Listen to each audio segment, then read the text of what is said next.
আমরা এই গণঅভ্যুত্থানের সময় কিন্তু বিভিন্ন জায়গায়, সেটা উত্তরা বলেন, গাজীপুর বলেন, যাত্রাবাড়ি বলেন, আমরা শ্রমিকদেরকেও দেখেছি রাস্তায় নামতে, নারীরাও নেমেছে।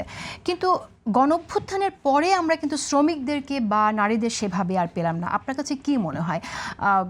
সামিরা লুৎফা যেমনটি বললেন যে সহিষ্ণুতার কথা বললেন, সবার আকাঙ্ক্ষার জায়গা ছিল, তাদেরও তো একটা আকাঙ্ক্ষার জায়গা ছিল।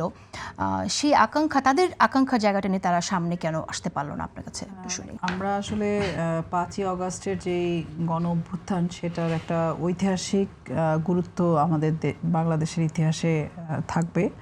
এবং আমরা দীর্ঘ 15 বছর ধরে ভোটাধিকার, মত প্রকাশের স্বাধীনতা, গণতন্ত্র, দলীয়করণের বাইরে একটা জবাবদিহিতামূলক ব্যবস্থার জন্য লড়াই করেছি। সেটারই একটা অংশ হিসাবে ছাত্রদের আন্দোলনের সাথে সেটা সংযুক্ত হয় এবং সেখানে আমরা গণঅভ্যুত্থানে জনগণকে অংশগ্রহণ করতে দেখি। এবং সেখানে আপনি যদি দেখেন যে যেই প্রাণহানির আমরা সংখ্যাগত হিসাবেও যদি দেখি, সেখানেও দেখা যায় যে শ্রমজীবী মানুষের একটা বড় সংখ্যক প্রাণহানি যেটা বলতে পারেন। সেখানে শুভশীল ছিল, লিজা আক্তার ছিলেন যিনি গৃহশ্রমিক, তিনি গুলিবিদ্ধ হন, তার মাথায় গুলি লাগে। সুমাইয়া আক্তার নামে একজন গার্মেন্টস শ্রমিক, একসময় গার্মেন্টস, তারও একই অবস্থা হয়।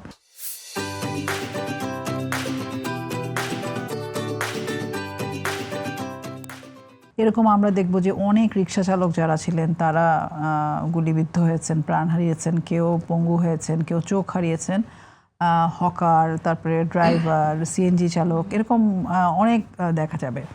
এখন আমাদের যে আকাঙ্ক্ষাটা ছিল এবং আকাঙ্ক্ষা এখনও আছে যে গণঅভ্যুত্থান আমাদেরকে একটা ঐতিহাসিকভাবে একটা সুযোগ করে দিয়েছে বাংলাদেশকে পুনর্গঠন করার। এবং এখানে আমরা নারী এবং শ্রমিক উভয়কেই অংশগ্রহণ করতে দেখেছি। বিশেষ করে আবু সাইদের মৃত্যুর পরে আমরা দেখলাম যে ছাত্রদের যে আন্দোলন, সেই আন্দোলনে শ্রমিকরাও যুক্ত হচ্ছে। এবং আমি বিভিন্ন শ্রমিক এলাকায়ও দেখেছি যে গণঅভ্যুত্থান পরবর্তী সময়ে অনেক জায়গায় কারখানা কর্তৃপক্ষ কোথাও কোথাও বলছে যে শ্রমিকরা তো আসলে দাবি দেওয়া করছে আর বলছে আমরা সবাই আবু সাইদ। ফলে এই যে শ্রমিকদের অংশগ্রহণ ছিল এবং নারীদেরও অংশগ্রহণ ছিল, যেই নারীরা, যেটা আমার মনে হয় যে এক ধরনের হতাশার মধ্যে 15 বছর আমরা ছিলাম, যেখানে আমাদের নিজ দেশে আমরা নিজেদের মতো করে যে মত প্রকাশ করা, ভোটাধিকার প্রয়োগ করা, এগুলো না থাকার কারণে সমস্ত জায়গায় একটা হতাশা বা একটা ভাটার মধ্যে কিন্তু আমাদের প্রতিবাদ করতে হয়েছে। সেখানে নারীরাও দেখা গেছে যে সেই রকম আসার জায়গায় ছিল না। সেখানে আমরা নতুন নারীদেরকে দেখলাম যারা এই আন্দোলনে যুক্ত হলেন, তরুণ নারী, এবং যারা নানা পেশায় যুক্ত, যারাও হতাশার মধ্যে ছিলেন, তাদেরকেও কিন্তু আমরা সামনে আসতে দেখলাম। এখন প্রশ্ন হচ্ছে যে এখানে নারী এবং শ্রমজীবীরা কোথায় আছেন যদি আমি বলি, বা তাদের কি প্রাপ্তি হয়েছে। শ্রমিকদের ক্ষেত্রে আমার কাছে যেটা মনে হয় যে 11টা কমিশন হয়েছিল, তার মধ্যে শ্রম কমিশন একটা ছিল। আমার সুযোগ হয়েছে শ্রম কমিশনে কাজ করার, শ্রম আইন নিয়েও কাজ করার, এবং সেখানে এটা আমি মানে বলতেই হয় যে এটা আমরা শ্রমিক পক্ষ, মালিক পক্ষ, সরকার পক্ষ একসাথেই কিন্তু অন্তর্বর্তীকালীন সময় থেকে আমরা সেই চেষ্টাটা করেছি এবং শেষ পর্যন্ত শ্রমিকদের জন্য একটা আইন পাওয়া গেছে। কিন্তু ইতিহাসে শ্রমিকদেরকে কতটুকু আমরা বাঁচিয়ে রাখতে পারছি, তরুণরা যেভাবে বা অন্যান্য পেশার মানুষরা যত বীর হিসাবে সামনে আসছে, শ্রমজীবীরা হয়তো আসছে না।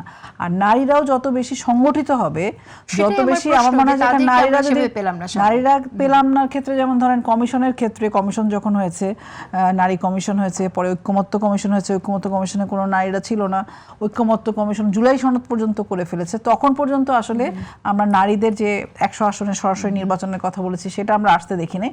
কিন্তু আমার কাছে মনে হয় যে নারীর যে শক্তি রয়েছে বা নারী সংগঠনগুলো রয়েছে, তাদেরও কিন্তু ঐক্যবদ্ধভাবে এই প্রশ্নগুলো করার অনেক সুযোগ ছিল। ওই যে ঐতিহাসিকভাবে, যে বিশেষ করে অন্তর্বর্তীকালীন সরকারের সময়, তখন কিন্তু কোনো দলীয় সরকারও ছিল না, এবং গণঅভ্যুত্থান পরবর্তী একটা সময় চেষ্টা দেখেছি, কিন্তু তার অনেক গালিগালাজ ছিল না, যে নারী কমিশনকে যেভাবে মানে হেয় প্রতিপন্ন করা হয়েছে, এবং বলা হয়েছে ইলেকশনে সময় আমরা শুনেছি যে যারা মানে শীর্ষস্থানে নারীরা যেতে পারবে না, এ ধরনের প্রচারণা ছিল।